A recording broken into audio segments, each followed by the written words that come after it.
Yere me ase ye ni nkomo kakra.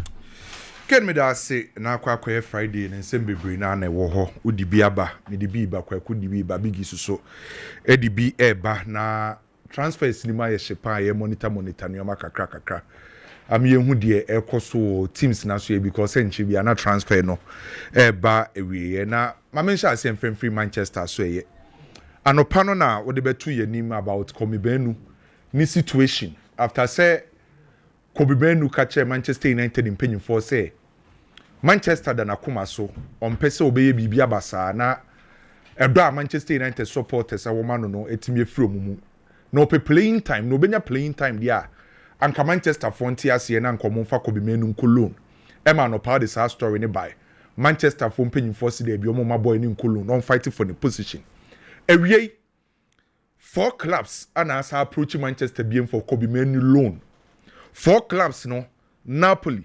Newcastle, AS Roma and Olympic de Marseille. 4 clubs ewie oma approach Manchester.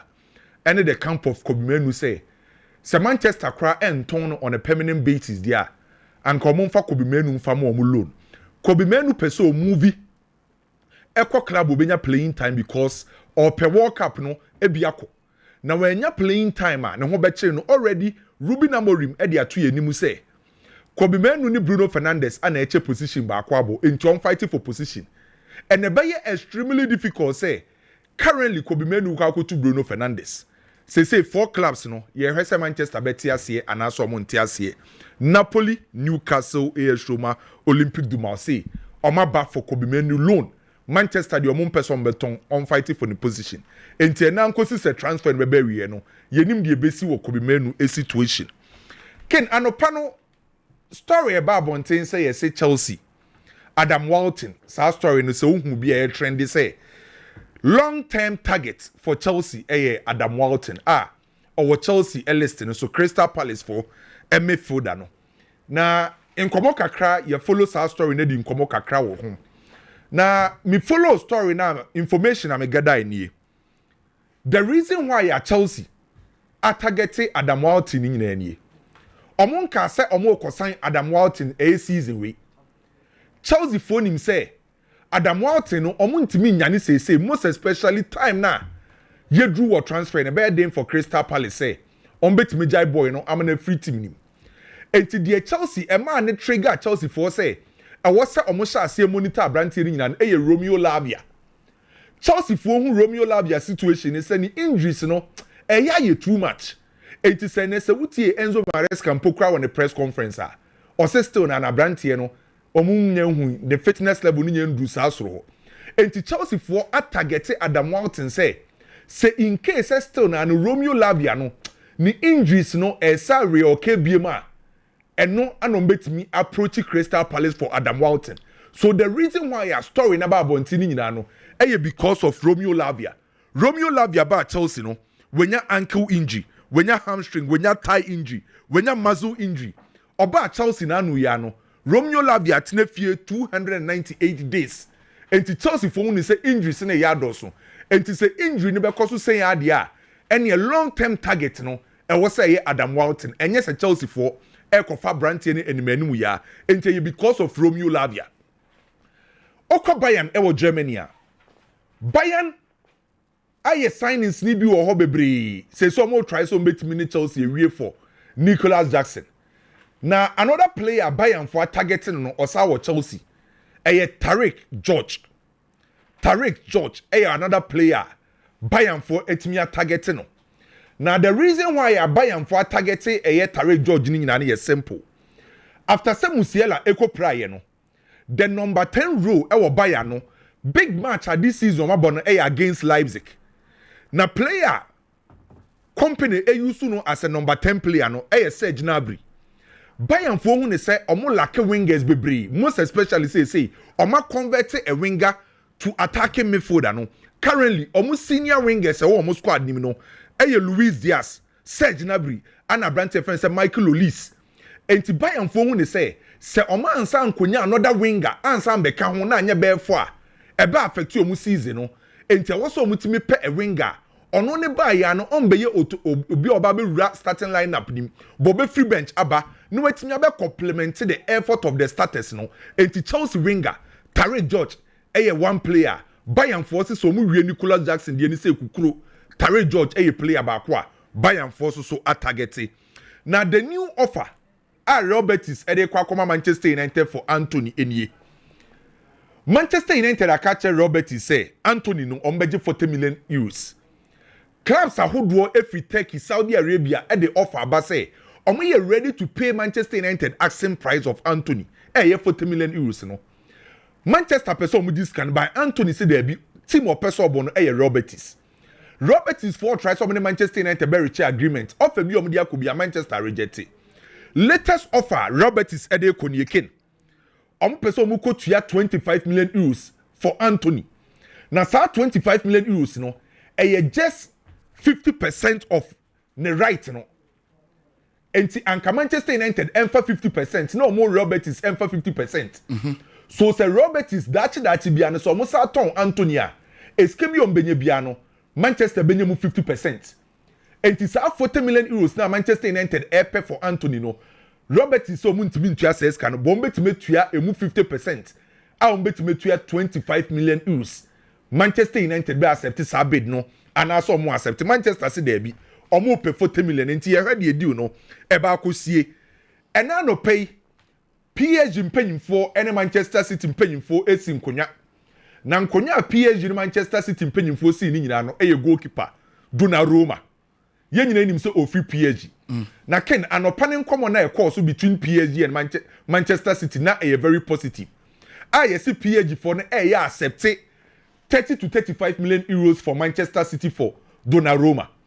Manchester City for any boy no any Enzo Raiola. Edi nkoma kwa echi o ma agree personal terms. Ebe depend on the exit of Ederson. By PSG for na Manchester City you have some betimi ni o mawie. And now no paying nkoma e course na a very positive. 30 to 35 million euros. For me na nkosi se transfer be wie no. You expect say Donnarumma be move here. And you most likely say be Manchester City.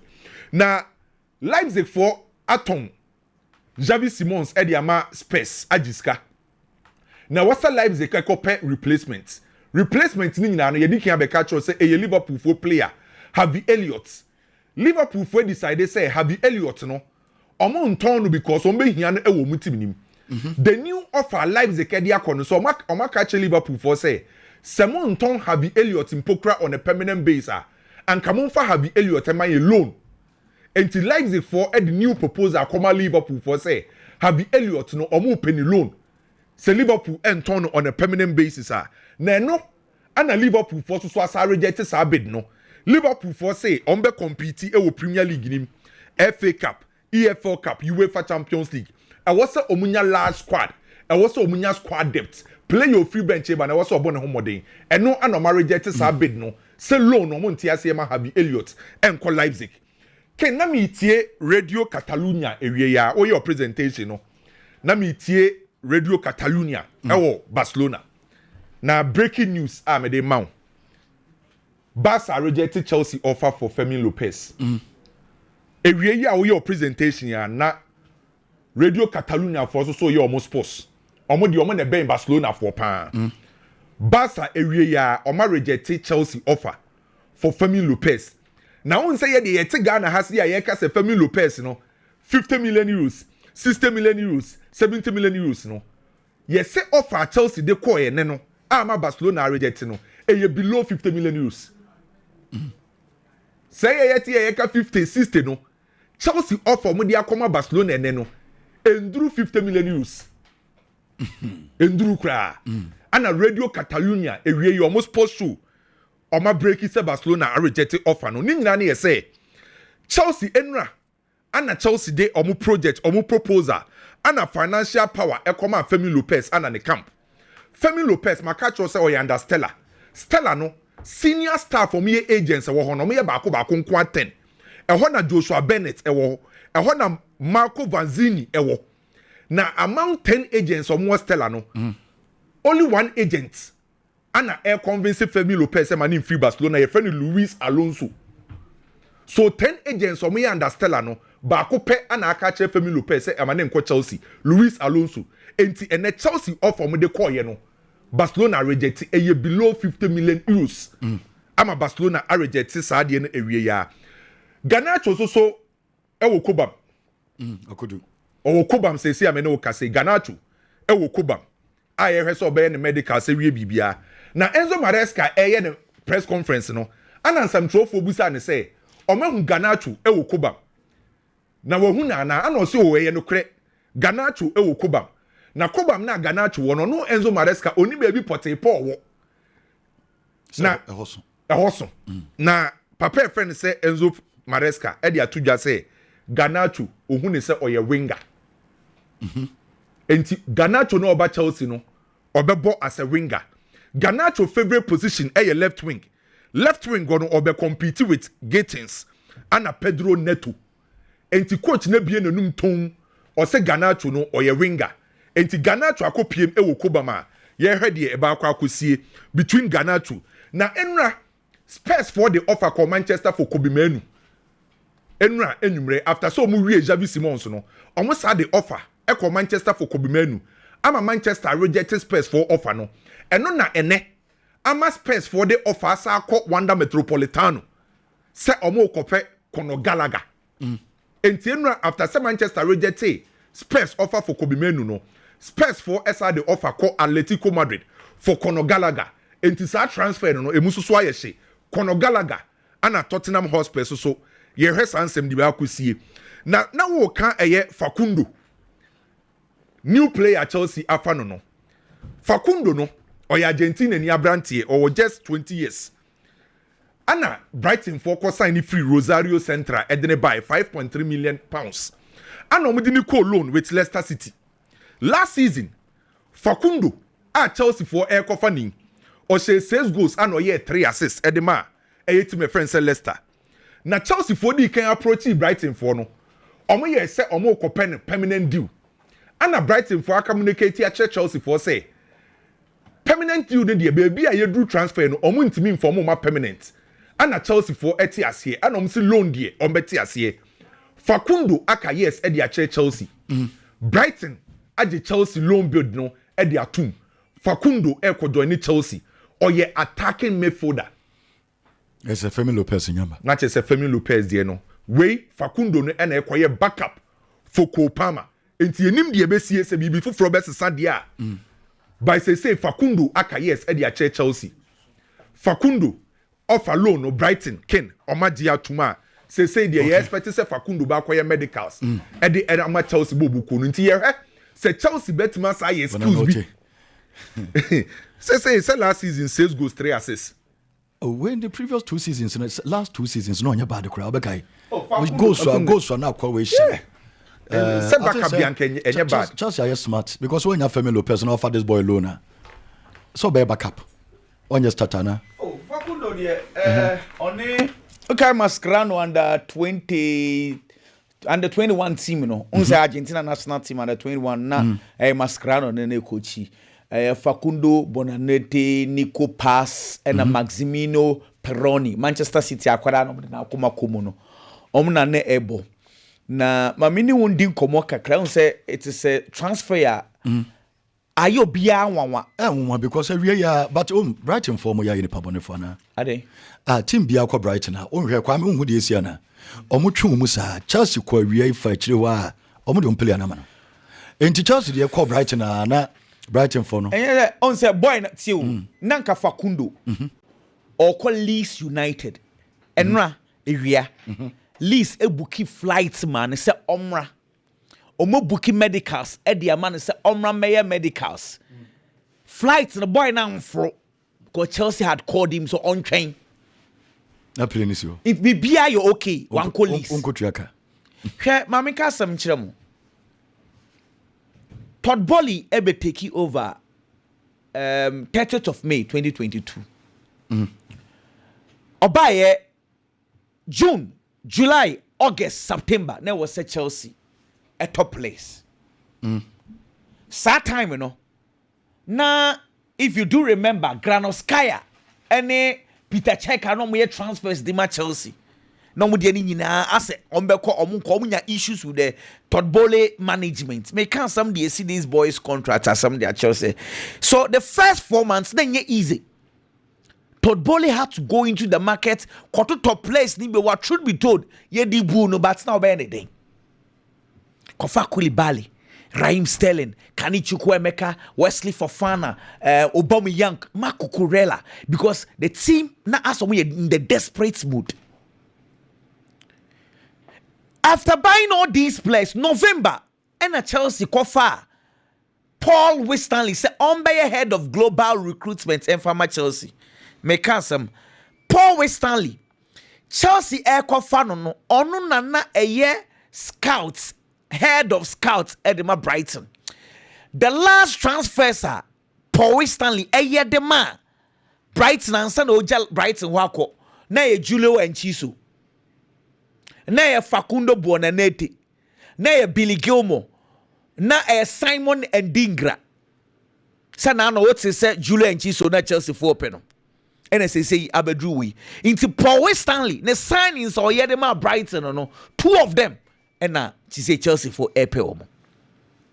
Now the reason why this is important, they say after say I point say Paul Winstanley, for Paul Winstanley in the bar first, actually in February. And more points in Lawrence Stewards, man, Beckham. Their first transfers are Omumienu Yeye, Paul Winstanley.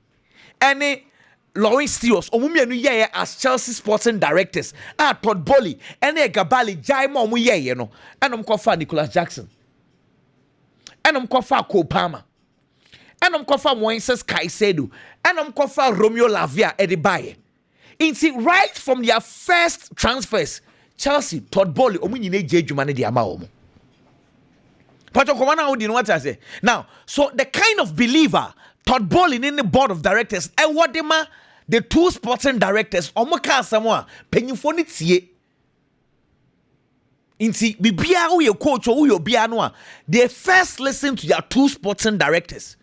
Because the kind of transfers omo yema omo susu da say when they insisted some kofa Cobham board of directors na Oma dream now because Chelsea no ma dreaming Michael Olise. The sporting directors insisted someone call for Cobham. The rest a history. So the belief is super. Let me give you one example again. Pochettino, not Todd Boehly peno. So Bekaya, the 2 sporting directors a 18-page document. Pages makumaku 18. Explaining why as sporting directors ni feel say Pochettino Chelsea pamo Todd Boehly insisted say Pochettino be season he was doing well and Egabali Chelsea for board of director Egabali best supporting sporting directors when the sporting directors were allowed to do their job. They brought on board Maresca, though Chelsea wanted to go in for other coaches. Sporting directors for the insisted say, some of it's yeah, and I said, if you go in for Maresca, be ye Jumano. Ken, in combating say, these 2 sporting directors, decisions so we take it Chelsea since they came. I'm a board of directors, not you didn't say, let's go this direction. It is difficult.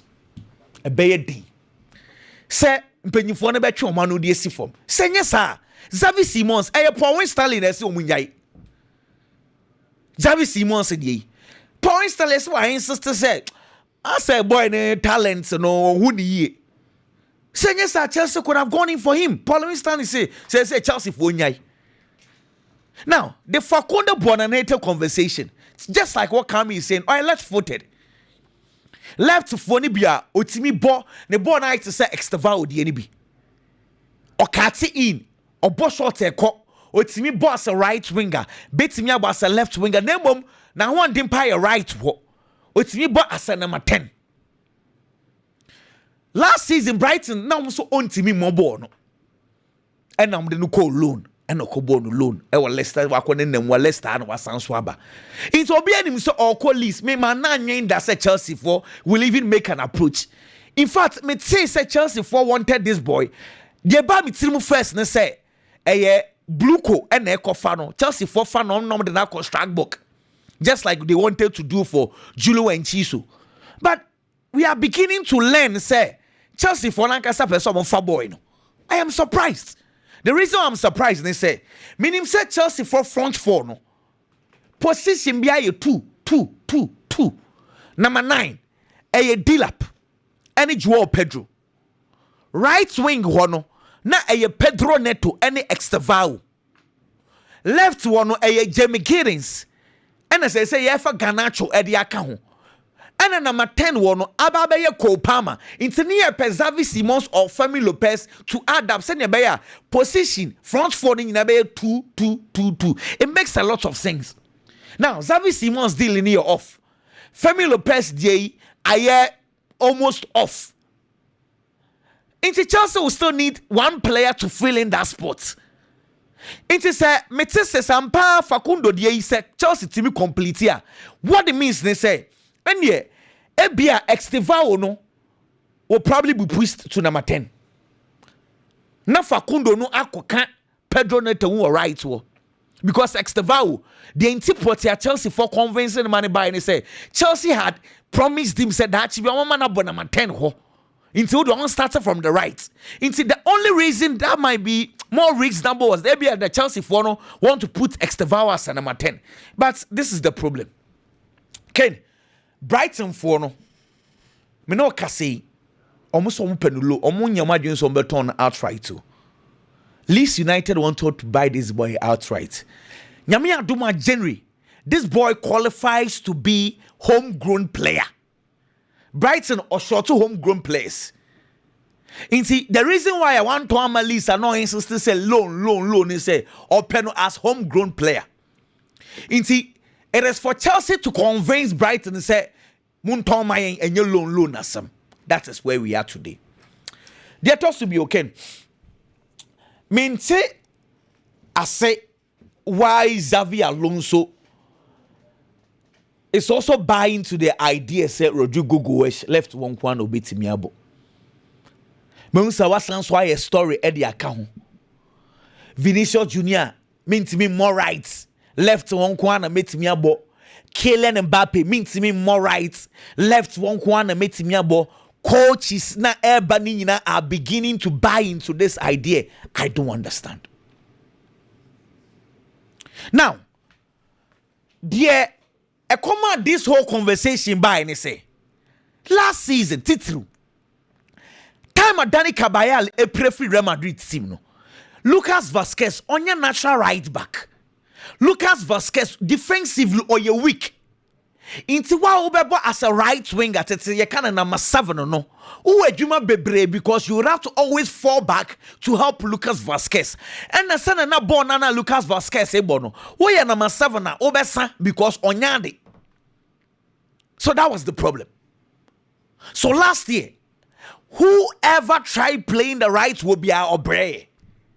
Mbappe Bre, Vini Bre. Just say, Obi Obe try be no Bre. Ada Gule crowd they no own to me because of Lucas Vazquez. Send no si ball. But when Dani Cabayal is available, oh ball right to home Bre because defensively oh you good. In the time of Lucas Vazquez, not all struggle with Hono. Fermin was doing excellent. I was left because only defensively oh you good. In the Vini you're comfortable playing with Fermin. Now, Ken, this season. Matter the trends are, but also defensively or you're weak. I agree. Now, Dani Cabayal is returning. See, it is because of Trent's the weakness in see, and then now coach say he's beginning to like Brahim Diaz on the right wing because Brahim Diaz defensively or Babe Boa Trent Alexander-Arnold.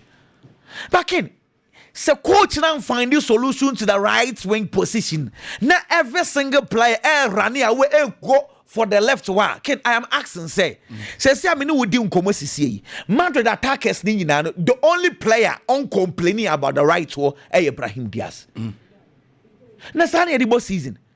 Sisi ye koye nim na crucial game will be about Brahim Diaz enya available. Who is going to play at the right wing? No, but it is something they need to solve as soon as possible. Because can I feel say, see, and yes, I'm in Paho. My brother, this is the role you are going to play. Rodrigo Cas one pay, coach in the now. As one pay right, or more left. Obama Bobia, man more. Oman Mobi, Oman Trenching. Or the neighbor right or Professor Betranching. Now, no coach, or the neighbor ball left to a Prodigal. That's a Venus Odin calls your Odin calls your Montizi, or so cut him now. Are we going to entertain this? Me, mommy, because right, well, clearly, Brahim Diaz or body, but if you have. Omina, what we're going to sacrifice. Because on the boss, I don't know, I don't sacrifice it. Or no, Cobham went to me on bar. Is there some because of Bono, almost say, was right, one day, I will be over break. Aha, and Jabasa, on so Ken, me pacho, Ken, me pacho, and yes, Rodrigo on sacrifice here. Ono na your boy they say when I saw modia it is not sacrifice. It is your responsibility to do that. You cannot play in a team of Messi, Ronaldo. Anyway, now you're obese young guy now about your sacrifice. You cannot sacrifice. And idiot only Vini in Mbappe in a on Rodrigo needs to accept the fact it's on your boy womb. So he needs to play there. But my point is that the insistence on Mimpe right, it will come back to hands Real Madrid. Jose Mourinho. Me feel say ohia mwakakra. And now no Carlo Ancelotti o free Bayern Munich or called Napoli or by Everton then the career is see until one day he picked up a call now call for Real Madrid for on one eco pay juma now on one can say on one eco sere juma and cast hey now we are available and kofano and sound so bounce back the legacy of Jose Mourinho aye which we cannot erase. And the old penasemo to pick Porto team wins Europa or the Porto Arge Champions League. Waba Chelsea, Wabe Temu, the legacy of Sir Alex Ferguson, first 2 seasons, the young coach Waji Premiership. Okay. Legacy, we cannot doubt it. However, Tottenham, Roma, Fenerbahce, the last 3 jobs are Jose Mourinho afano. E good anymore said dodo. Inti so on your big club. Okay, they say the Uja for them guys. Say on the special one, build the sacked one. It is very bad. They say the Uja for Yamre. Inti come on say on your team will be friend back. And my number relaunching a career. The national teams are there because they say there as he's too desperate. You may be aba young kwaje. Oh, me na me Jose Mourinho me tinya ye baby no akọ. But football no. Oh, Papa Jose say there. I think say Jose. Football ni nya che no. So Sunday mam kakra. When you Sawe na dey say etwa manyane. Me against the world again. They akwa me so ultimate defend be a players be 7. E won the boss no be defend still hard work. We concede no the shape players no. Say the senior man I am. Yeah, you could hear na any magwa. Onko national I think say 62 there. Odu run national team level no yes enya say e bia compensation bi na nke be pai dia ma no. Say compensation wagia sika de wo bebre. We obege 12. Bigi yanko. Senior man. Basi age 12 akotofi. Osi ade so a usuro pa wo yasi ewu. Skandoso. So obe wudi ya na Skandofie. Yo osi age 12 akotena fi. Jose Mourinho. Say we see hwie na nya grow. Odidi no brother da no ho. Only say 12 years no on G League. Okay. Wako say 12 years on G League. 12 years on G League. Yanko, Biggie. There is difference between me pay and me here. Say me pay bibi and I mean here bibi. There is difference between these two things. Want and a need. Obia o two Xavi Simons for. And Xavi Simons kasaye. E man join the Tottenham bobo kono. Abwa kwadane pa. Because not Tottenham here Xavi Simons, but Chelsea there a penana or pedekeke. Chelsea wanted him, Tottenham needed him. That is the difference. Ken last year didn't come on. Now make a deal Chelsea their positions anymore on more. I already filled. Xavi Simons as a number 10. Number 10 no Chelsea there. A Cobham there. Okohorma in ye.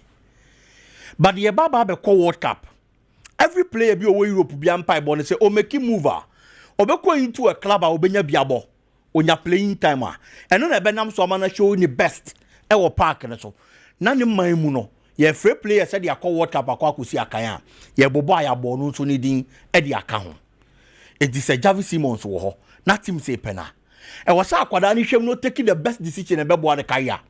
I am not saying Chelsea and Kem one career, Debbie, but at Chelsea, the kind of competition and Kobe face, it was true be at the chance Spurs Bobo Konim. The last time I Tottenham Bobo Konibo game against Manchester City, it was English Premier League anymore. So we game no. Obe the kind of midfielders at Tottenham pioneer. Now Rodrigo Bentancur, João Paulinho, and a Papi Matassa. These three midfielders, midfielders are defensively. They are defensive-minded players. Our Tottenham Bobo Konim Finfin. There was no form of creative spark. Our Tottenham team in Finfin on them. And this all here. Just a Mohamed Kudus and a Brent Johnson. And a better try to creative from the flanks. No, they are ban Finfin Babe supported Tottenham Bobo Kono. Because Nipo the creative spark for Tottenham. Omo midfielder. Our creative demo omo pano. Madison. Madison here out. Oye injured Ken. Last season, about 31 matches in the league, and them are Tottenham Bobo Kono, or share 9 goals, and or assisted 7 times. Oma misses such a player. It's that creativity a player the baby team. That kind of performance, assist, any goals, numbers are player any baby team no. Tottenham are missing a link and a bridge between the midfield and the attack. They don't have it. Into nebe here so mobile market. No makwa show be the nababe show. No abeboa. I see a kind of momo. James Madison a prayer throughout the season. A bad day so Benjamin at Tottenham. It was all pay equal quality. Now they feel our position no. And I didn't go see Xavi Simonso. Last season in the Bundesliga, open one of the best players. Our Bundesliga, he want to be Munya Kwadan film. About 25 games in the Bundesliga. And our share goes 10. And assisted 7. It's a league in a difference, but in terms of numbers. James Madison, our Tottenham, no better than Xavi Simon, our Bundesliga anymore. The only difference is that Premier League in intensity was low. It's the Akanesa Kwadane Bana Orban, obey me adapted to the intensity of the Premier League. So to me, as Adiana, Spurs are a good player, relatively cheaper, and an experienced player compared to even a better Chiese. As the age in Osro, but at top level football, open one of the young players who have a lot of experience. Ultimately, Xavi Simons and Fermin. And team now, no. On your competition was our position no, to acquire straight away or walking wakwa body a mass space bobo kono. And the best decision I could have me take for the career, and I will take it to join Spurs. Can ask now, Mikel Arteta and Fantuni trim. Say no matter what happens. Arsenal and Timmy and League this season are supporters and fan channel. I am saying this because problems are Arsenal team no. In 24 buana mana solve it. But I will solve problems now. One of your head coach and one case I won't sign soon creative in count. Make us a won't creative in count because last 2 seasons, one of the biggest problems I'm Arsenal and Timmy and League was their central defense problem. Time as Saliba prior no. Coach na play obetimi aba fill in. No aba be see akan dia mas na bobo ko no. Enti eniama nkon kan am fam eventually they couldn't win the English Premier League because Jakub Kibio performance no. Na nya performance obetimi anya gidie wom. But last season time Gabriel Magalhaes prior you Jakub Kibio slotting in no good game at the Arsenal. Our Champions League mu, our league mu. Enti clearly they've gotten someone obetimi hold the fort and ekoba. Say any of these 2 central defenders in Nihonoma were proven from last season there. So betimi ashim na wabo. It was no bono. You are going to need another player. Oh no, so your central defender that's a problem bad because in pain baby. Almost every position in every club. Almost tie feeling in munu. And Arsenal and Pennyforman is kind of walk over Christian Mosquera de Naba. Ode Mosquera buy no. Mosquera abo game back who league him. Yahune performance. Ode neko ball right back. He was good. But Ken at central defense. Any so be consistent was na yenyan hu ye untimi fa one good game in judge player but Mikel Arteta come back what ya Arsenal Elton Jakub Kivio the number FC Porto enti say koba say injury another problem ba central defense na Mosquera ntimi and slotting in harmony here Arsenal goes back to the last 2 seasons problem I affected Arsenal omo ntimi and league no that is why I'm saying say Mikel Arteta am fan to the trim problem na here solve ya man no performance is ka solve no more no one can create problem li bi nka it's say Arsenal supporters no can this season say anko ya omum fa Arteta ho nche no. Okay. Arteta just didn't say when he was super now why would Can onye me hwe. So the second to aso miensa obi ehwe se obaji league. Ma me medi nkomo bi because nkomo no kra na obedi dodo pa. Enche me ne kwakofele ke bedi nkomo sisi a ewo ayedwumadi no so